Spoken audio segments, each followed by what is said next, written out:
Goed dat je luistert naar een nieuwe aflevering van Paul de Vries vanuit de podcaststudio in Ede met de missie de online automotive beter te maken. Dit doet Paul met de volgende partners met dezelfde missie: Marktplaats, Calldrip, CARMEN Automotive BDC, Findio, Used Car Controller en tweedehands.be.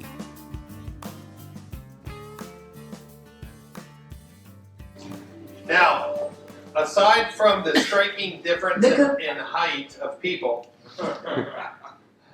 less than 5% of dealers in the United States have a single point of contact. But I believe it is the future. That's my opinion. Operational efficiency for every franchise dealer in this room and for every independent dealer. Never before have I seen disruption coming to how dealers make money. And so the only thing I can tell you to absolutely prepare is, are you operationally efficient? Do you have a clear reason why people will buy from you? And you heard one person, you may say that they said it too many times. Only because it's such a desired experience. When someone goes through that at the end, they actually say, this is the easiest way to buy a car. I've never, because in the US, really, they normally see 4 people. And this is just one approach. All I'm saying is, do you have a clear brand promise in video that you can share that says, if every dealer in Holland eventually for a new car could be at a fixed price with a fixed commission, and there's a jump ball like a basketball, and who's going to come down with the ball? It's most likely going to be the dealer, holding group, or dealer who has the most benefits or perceived benefits to the consumer. And this is important. I think the way in Holland, I think 80% of the dealers do it like this. Yeah. I think that's the standard in Holland. That's right. I may be wrong, but... No, and the reason why I showed it is because remember at the beginning I said that Holland is advanced in some ways from the US. We can learn from each other. But the question is it assumed or is it clear? Do the customers know whether to go to this store or this store? If everyone's doing single point of contact, then it has to be something else, right? Or if single point of contact is expected. Now, I just picked some, is anybody from this group here? Congratulations, I get to pick on you. No, Rich. I get to encourage you. The reason why I bring this up is what do we need to do in order to be operationally efficient? We should know the answer to this question. Do we have a clear online process that's prioritized visually and supported by good process? So when I look at this page, the website is kind of a red themed website. Okay, red theme, you see the red in the logo, the red in the buttons. In a design test over and over again, if you have multiple choices, which they have there, the color violator would be your primary action. In this particular case, I would rather see the primary call to action button green. It tests every time as a positive mental thing, and if your whole website is red, like a Toyota dealer, for example, typically red themed, at least in the US, all Toyota dealer websites are primarily in a red color palette. So the question is, what's the most important thing? Is it, am I interested? Experience this car digitally, which I do not, remember this was translated, right? I use the Google Translate, so I don't know.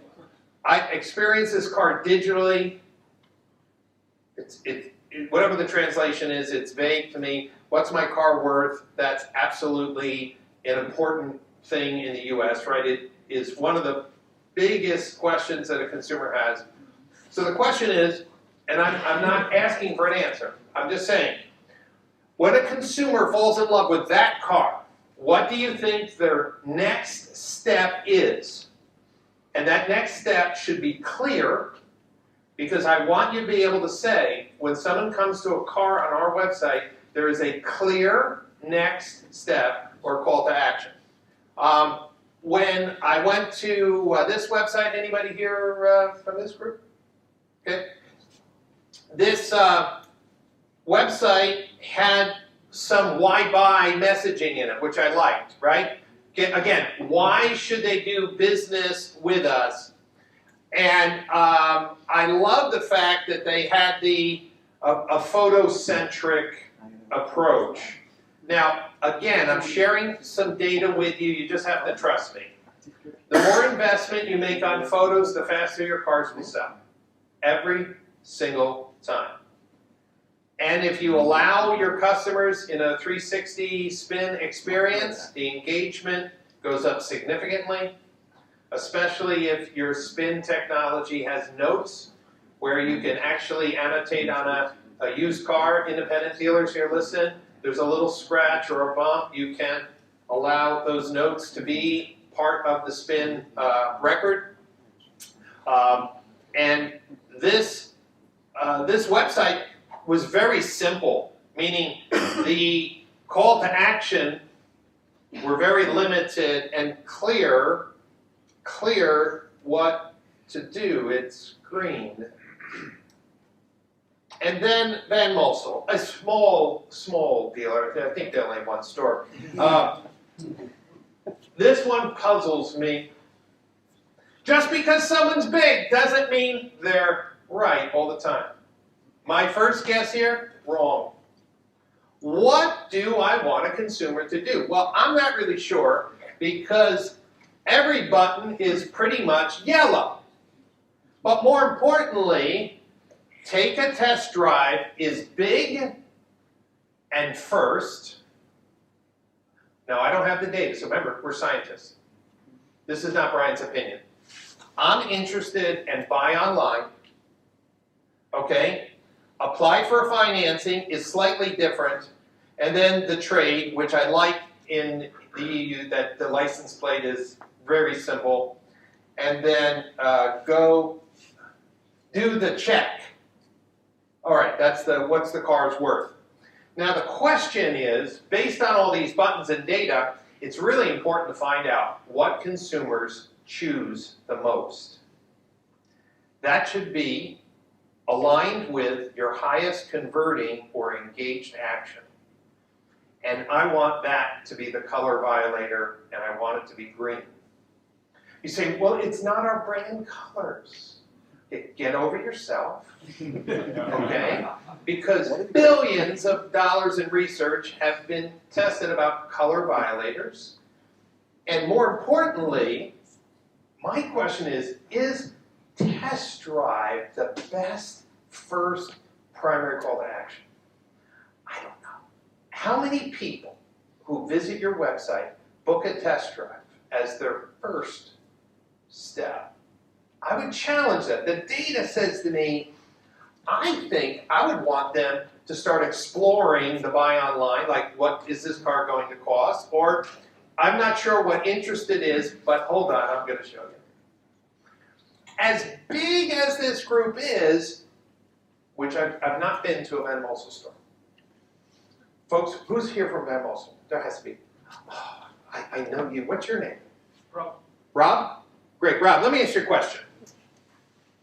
If I walked into any Van Mossel store and I wanted to buy a car, and maybe there's a reception desk and I said, I want to buy a car, would they sit me down on a chair and say, someone will help you within a half hour? No. What would they do? They will help you immediately. Immediately. Okay. What if I told you I could double the number of sales opportunities for Van Mossel in 30 days? Would the Van Mossel team want to get twice as many leads, twice as many in 30 days? And then for the rest of the year, would they want that?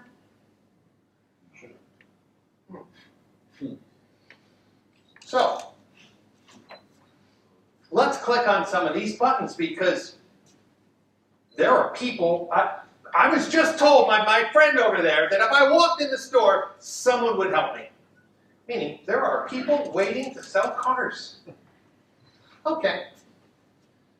So I'm not sure what you really want the consumer to do. I see a buy for price. I maybe want to show them maybe what the payments are, if it's a lease or finance, whatever.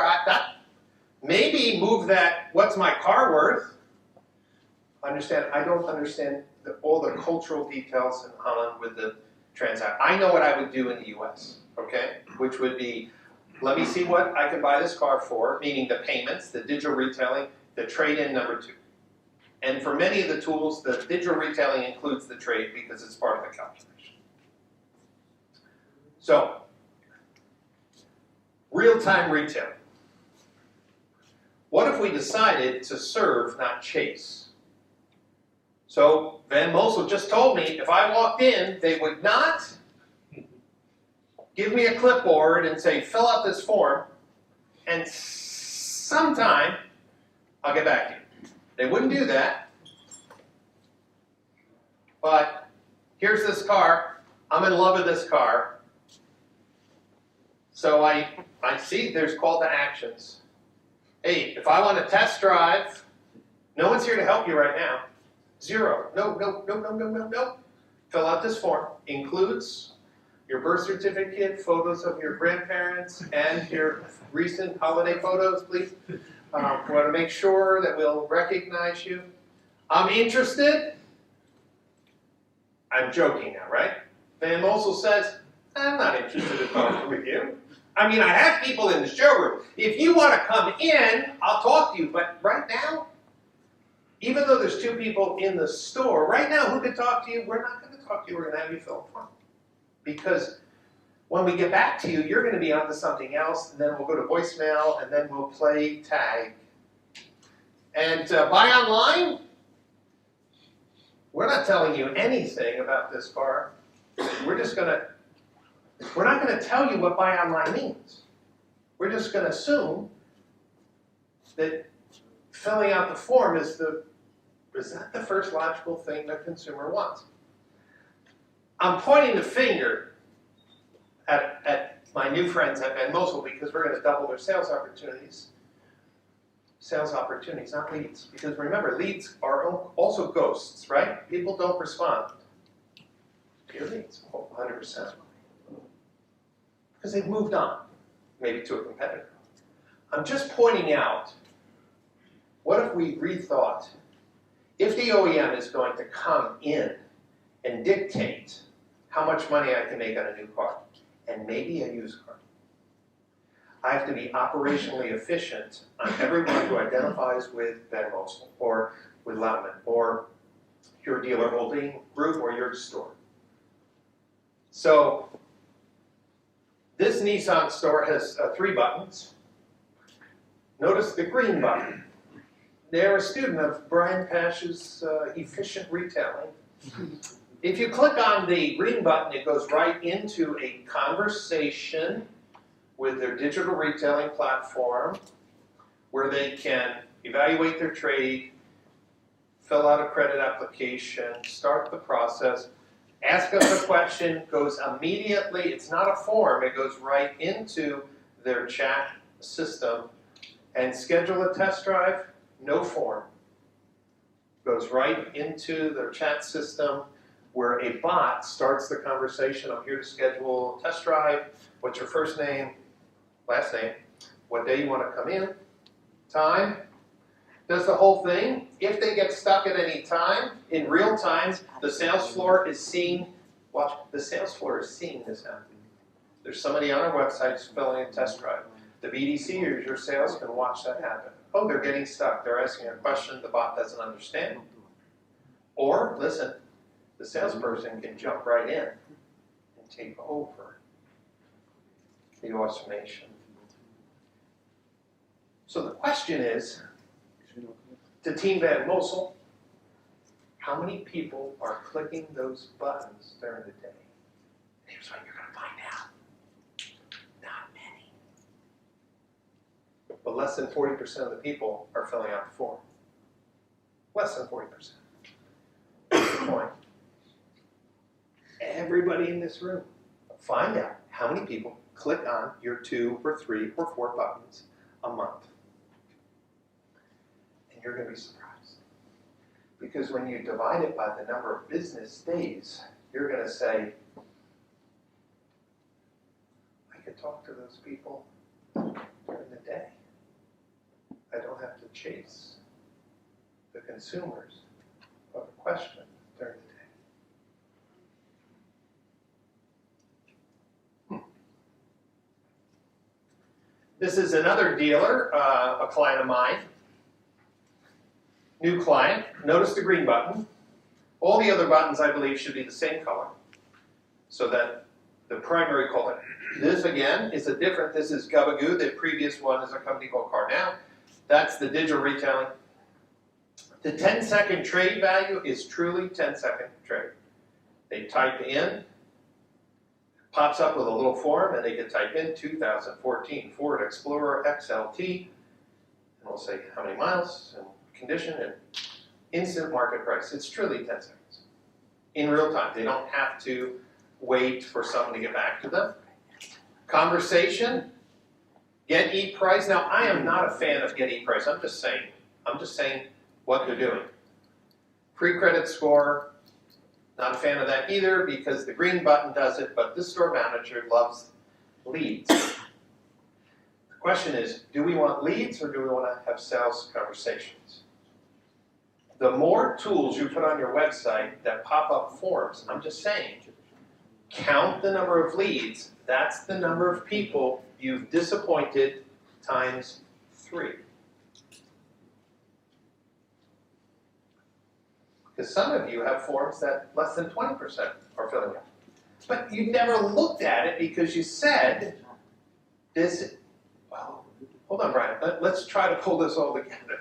You mean the OEMs are coming in on price and profit and sales process, which is going to make us more like delivery centers and maybe even come into my used car business. So I need to stand out and be operationally efficient and sell twice as many cars as my nearest competitors because I'm not filling out forms during normal business hours. If they want a message and talk, I'll meet them right there and right now. Now, on a mobile phone, for this particular website platform, they had a second. I just want to be transparent. They decided, obviously, to have 2 green buttons on the mobile experience, and I don't have a huge problem with that. Of course, it violates my thought process because this website platform doesn't put the little phone, icon, which most website platforms do. Okay. Now, this is what their search results page looks like. Look how, nice and clean. But you notice, watch, they have an online sales process. Because if they're looking at cars, there's one green button. Here's what the green button says. Explore payments. In the US, again, your culture can be different. That's the number 1 question. Okay, I see the price of the car, but what is that going to be as a lease, or what is that going to be as a finance? So the question, do you have an online sales process? Now, this is that Honda dealer in February. I always like to have real data. And they send into Google Analytics something called an event. I just want you to think of it as a click on something. And if you look in the entire month of February, and this dealer is in Florida, and car dealers are open in Florida on Sunday. So you have 28 days, for example, in February. Get e-price was clicked uniquely by 335 people, and schedule a test drive was clicked by 291 people. Okay, and 195 people engaged with that green button, which was explore payments. Okay. Now, when we look at the VDP, the vehicle detail page, just the one car, again, 250 people clicked on the get e-price button. I'm just using this so you understand that there's actual way for you to know how many people are clicking on each button, which is getting the highest engagement, so you can prioritize what the buttons do. Now, they used to do what Venmo did. Every single button popped up a form. But when you changed the culture, now it takes time at the store to use the right technology, so when someone's starting a conversation, the entire sales team gets a message, or the BDC gets a message, someone's on the website working, and a salesperson can jump in, right? So it's not one person with a phone's responsibility. This is, the technology exists today that whether how large you are or small you are, you can, someone's on your website and clicks a button and you start the chat process, which can start as automation. Hey, I'm here to schedule a test drive for. Hey, I'm here to get you a trade-in. Look at this is a recent change. I want to show you real time. Their chat platform is called Gabagoo. That's that Canadian platform. They used to have 92 chat leads, meaning somebody given their name, phone number, email address. 132. In January and February, we started to turn more buttons over, right? We had to do it slowly. They're going to have, in March, over 200. Listen, watch what I'm calling it. Sales opportunities. I'm not calling them leads. You're going to call them leads. But you know what I get? I get people who are on your website in real time who want to have a conversation, who had a question. And you popped up a form, and I'm saying that's, And by May, I think they'll have over 400 with no change in marketing, change in rethinking. So here's my question. Will you staff your virtual showroom? We'll sort of like inside what's the conversion on to sale. That's right. And it's the highest source of all. So, okay, so the leads went up and the sales as well. That's right. Because think about this. You still need a sales process, don't get me wrong, because you're going to get leads from from Marktplaats, from Auto Scout or Hospital or from the OEM. But what about you? Maybe you are an agent model because that's the way it is, and you say that's the way it is. But then how do you be the best agent? How do you make the most money? If you count leads, that means you're passive. You're, in my mind, you're not entrepreneurial.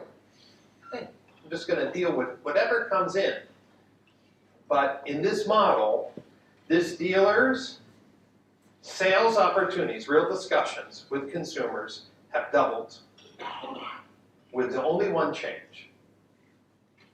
Why would we continue to use a method that chases people after they've already left our website when we could have in normal business? Now, in the US, we have the chat companies that do after-hours engagement, okay? Are they as great as salespeople? No, okay? But do you understand? Our move in the US is to go to formless websites. And I can give you large and small dealers who have moved to this and will never go back. You still need an internet lead follow-up process because not people are, making some commitments in the messaging and maybe they don't show up and maybe you have to call, or you get your leads from third parties. I'm not saying you don't need a lead follow-up process. I'm saying with all the changes, my message to the dealers are you need to be operationally efficient. If 4,000 people a month, I'm just picking a low number, the average dealer in the United States, probably 30,000 people come to their website a month. And they're happy with getting, I'm just using a number, I get 150 leads a month from my website.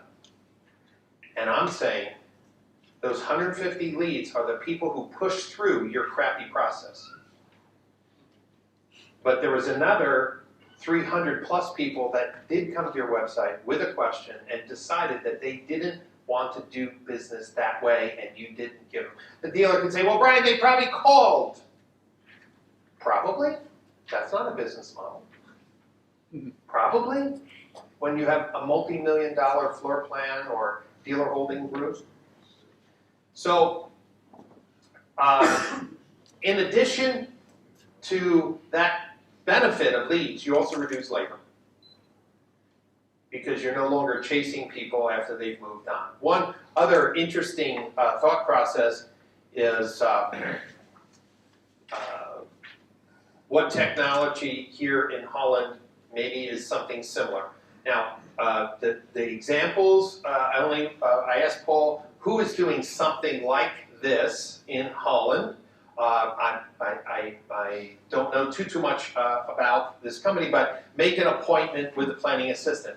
Now, for most of you, a service appointment, right, is a form. This is what it looks like with what I would say conversational commerce.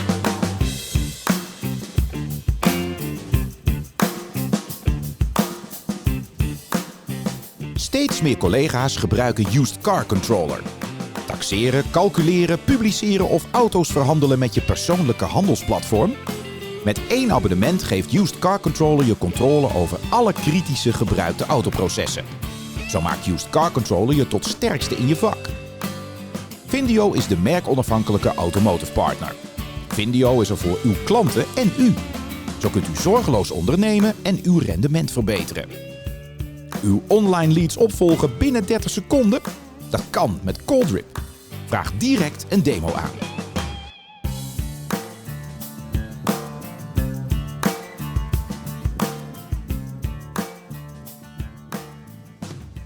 You can see it's going through an automated workflow. Okay? What I'm saying in the US, when this is happening, in service, in conversational commerce, the service advisors can be notified and they can watch this. In case someone gets stuck, they can take it over. You with me? Same thing with sales. If someone is, instead of your trade-in form, which we saw, and we have these bots that do the trade evaluation by asking questions, okay? Or, why make the consumer fill out the form? Hey, someone's on our website interested in a trade value, why not? That is routed to the used car manager. The used car manager is messaging with in real time. Why chase the person? This is the question, to ask ourselves. One other thing is voice automation. And in the US, the biggest problem still for dealers is when someone wants to book a service appointment, they can be put on hold. They can go into the voice mailbox. Does anybody have that problem here in Holland, that booking? Okay, so now we have automation. I'm your digital assistant, Stella. I can book, change, or cancel appointments. How can I help you today? Oil change appointment. Are you calling about the 2020 Chevrolet Equinox? Yes. Okay. When the phone number came in, the software does a data dip into the DMS, looks for a customer match, finds the vehicle in the DMS that phone number owns, and that's why Stella asked, are you calling about the vehicle in real time? And it happens in real time. Could you please state the approximate mileage of your vehicle? 15,500. Okay. Please state your first name and then your last name. John. Thank you. Before we proceed, do you require any other services for your vehicle? No. Okay, let's book your appointment. Will you be dropping off your vehicle? Yes. Please wait while I check our schedule. I have an appointment available for Monday, January 3rd at 7:45 a.m. for drop-off. Would that be okay for you? Yes. Would you like to confirm your appointment for Monday, January 3rd at 7:45 a.m. for drop-off? Yes. We have successfully scheduled your appointment for Monday, January 3rd at 7:45 a.m. to drop off your vehicle. To help improve our service, we would like to get your feedback. How would you rate this call on a scale of 1 to 10? 10. Of course. Is there anything else you'd like to say about this call? Now, You did an excellent job. Thank you for calling and for your feedback. Goodbye. 8 out of 10 people going through the service. We have dealers who are booking hundreds of service appointments a month through Stella. 80% of the people give the score 9 or 10. Stella can also book a rental car. So if the dealer offers that, they can say, would you like a rental car? For how long? And such, okay? Why do I bring this up? There is some automation that you should consider to be operationally efficient. And if you realize you're wasting labor by chasing leads during normal business hours when your staff could talk to the customer if you have the right technology stacked, if you could use automation where automation makes sense, then use your staff for your effective lead follow-up process, for your appointment, and your sales process. I have one last thing to share with you because it's a big change in the US and it has not come to the Netherlands, so I'm making up a false story. But I hope it excites some of the dealer holding groups to put pressure on Marktplaats to do something. How's that? Is that good?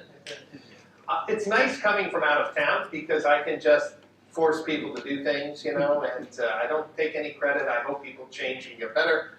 But I want to tell you that in the last 18 months, with inventory shortages in the US, we've seen an interesting phenomena that consumers are being disappointed more often than not by going to a local dealer's website. Do you understand that? If inventory levels are really low, here's Audi Lakeland, right? As you know, they normally have 75 to 100 new cars in stock, and when you look at, say, cars.com, this is a portal in the US which would be very similar to, an Auto Scout, or they're not a horizontal like Marktplaats, but it's an auto listing site. I put in 100 miles of my Florida zip code, and I was looking for Audis, and there was 517. So Audi of Lakeland has 5 to sell. What are the chances that it's that 5 that I wanted? Well, the answer is very small chance. So what consumers have been doing more and more in an inventory constricted environment have been going to the portals to find the vehicle that they want. I did a search last night on Marktplaats, and I just asked for Audis, and there was 1,754 and another 8,148. Whether you like third-party marketplaces or not, I want you to think about something, that people who go to marketplace websites are not there to shop for new jeans or shoes. It's a pure shopping audience. It's a direct, intentional thing. When someone's on Facebook Marketplace, they could be scrolling through something, they were looking for a new tennis racket, and there's a car. Maybe it's an aspirational car. It's a BMW convertible, red, with tan leather interior. And they click on that, and you as a dealer are like, oh, that's great, man, that marketplace is working. It's like, well, I don't get a lot of leads, because you have accidental and aspirational buyers. If somebody goes to Auto Scout or Gaspedal or Marktplaats and clicks in the autos and does some searches, it is an intentional, not accidental thing, which makes third-party marketplaces a pure audience of local in-market shoppers. Now, you say, well, Brian, that's nothing new. Just hold on. When we think of return on ad spend, most of you say, well, I list my cars, and I hope to get leads. Isn't that true for the dealer here? I list my cars, and I hope to get leads. It's hard to measure exposure, right? It's hard to measure someone saw it, and they just walked in. But what if you thought of Marktplaats as an audience, not a lead gen? Now, I'm not saying you don't want leads. I'm not saying. But the portals in the U.S.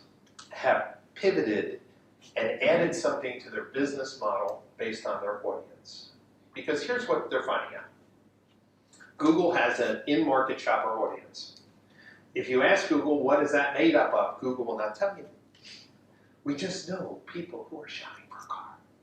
And if you are an agency here, you will know sometimes you run a campaign using the in-market shopping audience. And you do another campaign which just puts a circle around the dealership's location, and both campaigns perform just about the same. And you're like, hold on. I thought this was the in-market shopping audience. Facebook has it as well. You with me? Most people talk about the power of first-party data. But if you ask Google, how did you get your first-party data? They won't tell you. Facebook, how did you get your first? We're not going to tell you. But we all understand if you went to Marktplaats and did all the people who are in there, I understand that. Or the people who go to AutoScout, I understand exactly what that is, meaning conceptually. Well, in the US, companies like Cars.com have said, oh, dealers are spending money on Facebook and Google and hoping and praying they're getting a local in-market shopper. We know a good number of those shoppers. So Cars.com came out with basically the ability for car dealers to leverage their first-party data on the dealer's behalf. Not giving the dealer the audience, but running the campaigns for the dealer. So if somebody is on Cars.com looking at a car or on Marktplaats, when they leave Marktplaats in their Facebook feed, guess what they're going to see? Because Marktplaats could, in a future state, like Cars, like Auto Trader in the US, like Car Gurus, say the power is not just in our traditional listings, is to follow the consumer everywhere. Let's just take a look at the commercial. Advertising. The American automobile industry's #1 most effective way to waste money. In the old days, manufacturers and local dealerships would use newspapers, mail, radio, and linear television to broadcast their advertising to everyone. Even though only 5% of households are in the market for a new vehicle at any given time. That's a great way to waste 95% of our budget, Tommy. Fast forward. Fast forward to internet times and the promise of digital advertising, with its precision targeting and ROI attribution, eliminating all the waste from automotive advertising. Actually, I'll level with you. Most of that targeting is really just guessing. Big advertising platforms will tell you they know everything about a consumer, but they don't know the only thing that matters. Are they actually in the market for a car? These big advertising platforms use modeled lookalike audiences to spend your money on people who demographically look like car shoppers, and then water down and bloat that audience so there's more people to spend your money on. At Cars.com, we had a crazy idea. What if you could stop guessing and start only targeting people you know are actively shopping for a vehicle? Because we actually know. We're Cars.com. Over 25 million people come to Cars.com each month, and they're not looking for toasters. They're looking for cars. It's a 100% pure in-market audience, and 75% of them haven't decided on a make, model, or dealer yet. For over 20 years, we've helped dealers put their inventory, brand, and reputation in front of this pure in-market audience. And as we saw our partners wasting money on this targeting guessing game, we knew we had to step in and help. Introducing Fuel in-market video, powerful omni-channel advertising. From small screen social to big screen OTT, only targeted to local shoppers you know are in market because they were just on Cars.com. It's pure, exclusive audience data that you don't share with anyone because only one dealer per territory can access it. That exclusivity protects and grows your market share by making you the dominant brand in each zip code you claim. And whether you choose to run your own spot, choose from our library of proven winners, or make something custom with our amazing creative team. We'll put the message in front of your in-market audience that will drive them to your business. And that's it. Advertise to people you know are looking for their next vehicle. Show them why they should buy one from you, and dominate your market by being the only one who can. It's fuel in market video, the future of automotive advertising. Now, this is my thought. What if Marktplaats said, hey, dealers who are on our platform, people who look at your vehicles on our platform, will automate retargeting campaigns on Facebook, automate display campaigns in the Google Ad Network, and provide pre-roll video.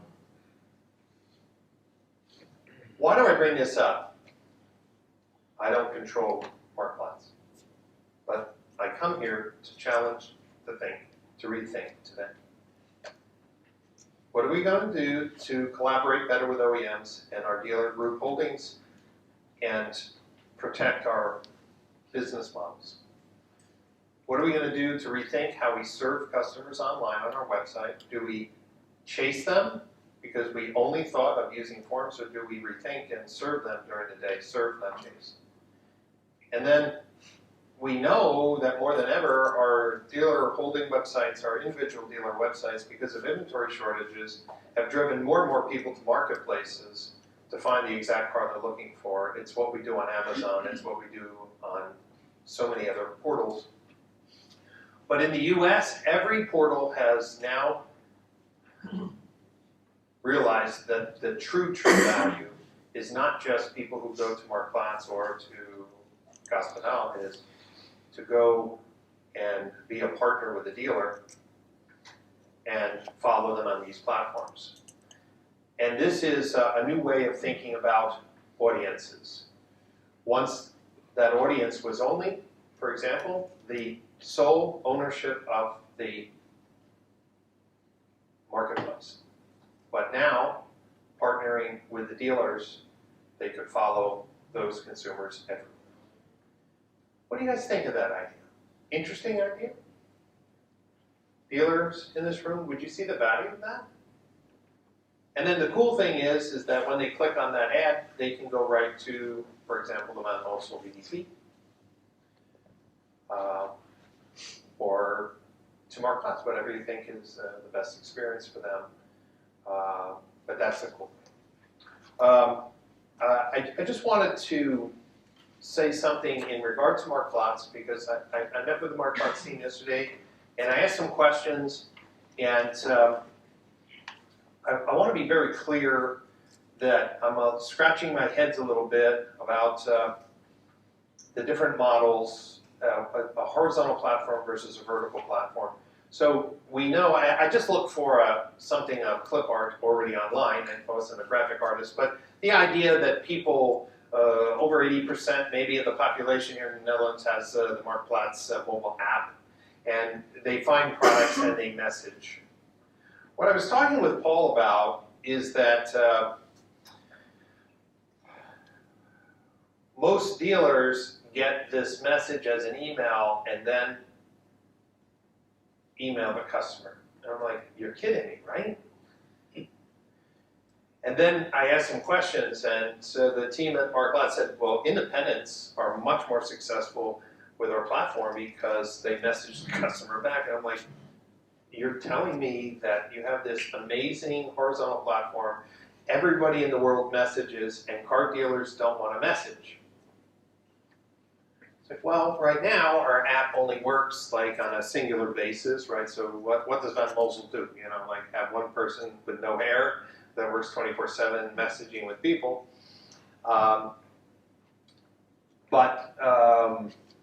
Again, another challenge for the if there's any CRM companies here, dealer holding groups. I think the answer to this, and we have this in the US, just so you know, is that the messaging platforms have open APIs. Mhm. So then Mosul, for example, in the bigger, because you just happen to be a big group here, I think with something like, what, 70 or 80 stores here. Okay. I do my research. But honestly, in the US, you would have a messaging app like Gabagoo or CarNow or Podium, and you would have hooks into Auto Trader's real-time messaging, Cars.com, real-time messaging, and such, so that a BDC or the dealer holding group could respond in a central portal, but it would come through as a message to the consumer. I want to challenge you that this is probably another breakthrough that we all need. To have such an important horizontal, so I told the team at Marktplaats, you got to publish an API. You got to publish your messaging API. But then it's going to need either a CRM company or a messaging interconnect player, someone who's more than just chat, to support the API. So that a dealer holding group or an OEM could actually communicate with people on Marktplaats in real time. That's what's missing. Because the difference between, say, a franchise or dealer holding group's impression of Marktplaats versus an independent is night and day. And here's what I'm just a scientist. I'm not a politician. And I'm not saying Marktplaats is going to publish an API. It would be stupid if they did. But how do we become operationally efficient? We have to meet the customer where they are. We have to communicate them in real time, in the preferred method that they choose, with least amount of labor, because we have to be operationally efficient. And when I saw that, I was like, man, now I understand.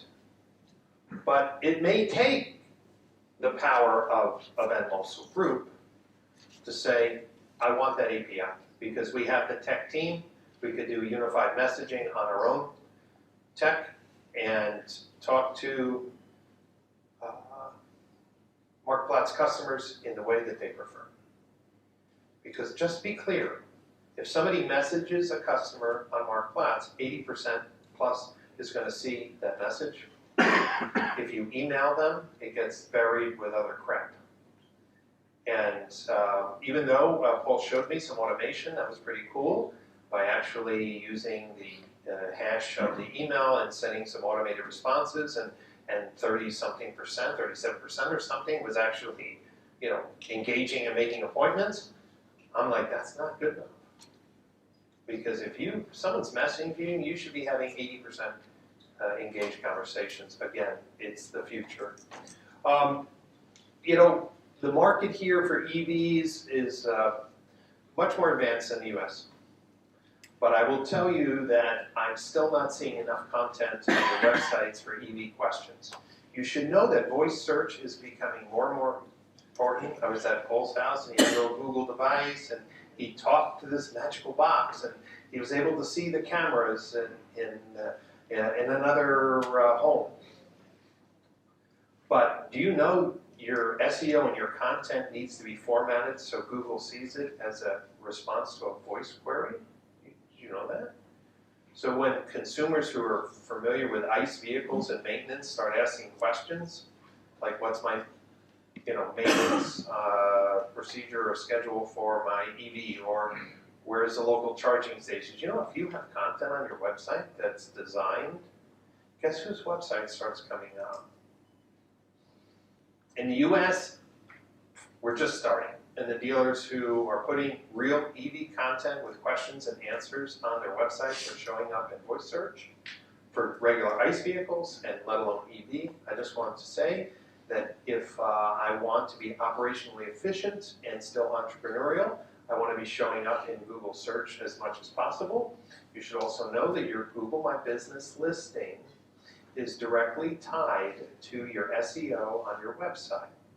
So Google listing only has 10 categories. 10 categories. And some people think that they will only show up for those 10 categories. That is not true.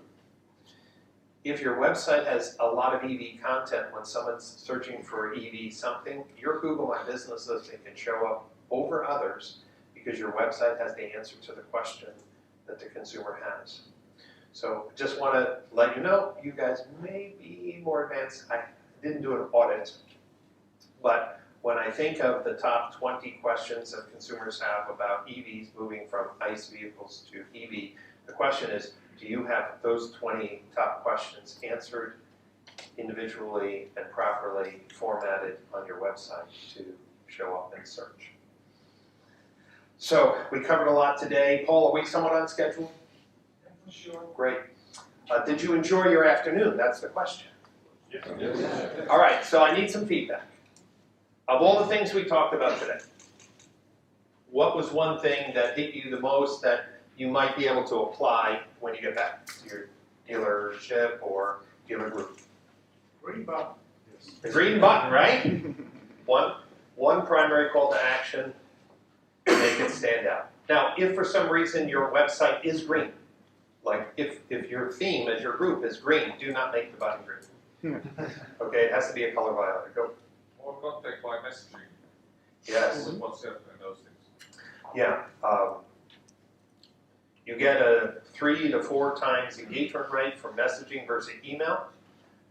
Can we just look at our own behavior on how quickly we respond to messages versus emails?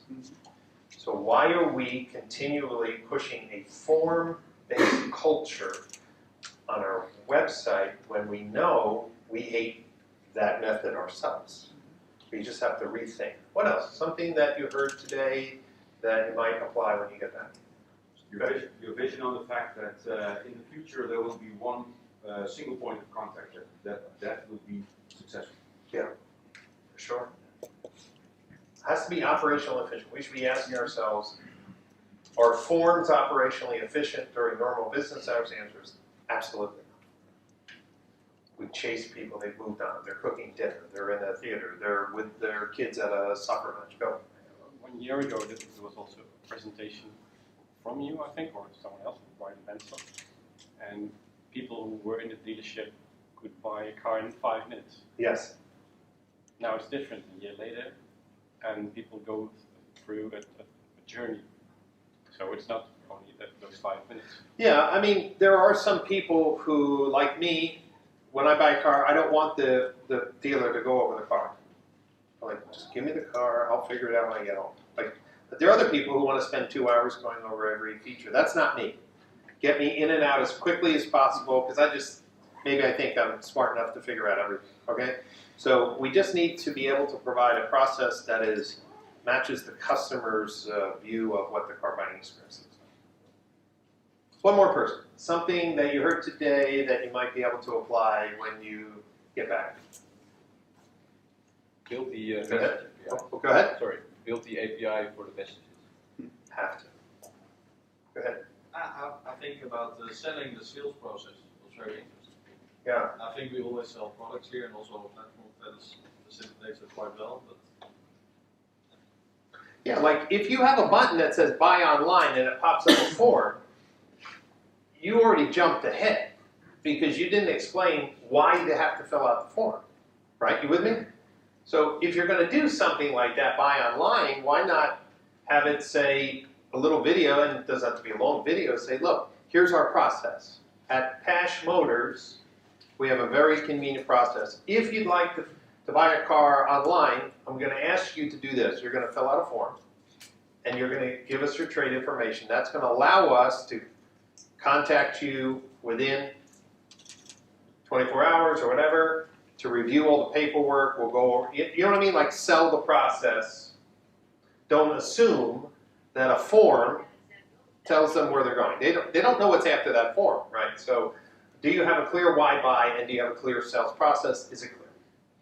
Well, once again, it's always great to be here and kind of share what's going on. Paul, thank you for the opportunity once again, and thank you for your time.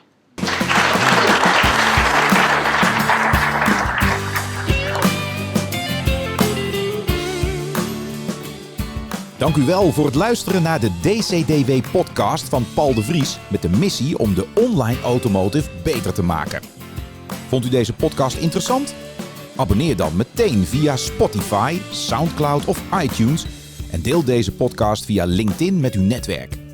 De Deze Podcast van Paul de Vries wordt mede mogelijk gemaakt door de volgende partners: Marktplaats, Calldrip, CARMEN Automotive BDC, Findio, Used Car Controller en tweedehands.be.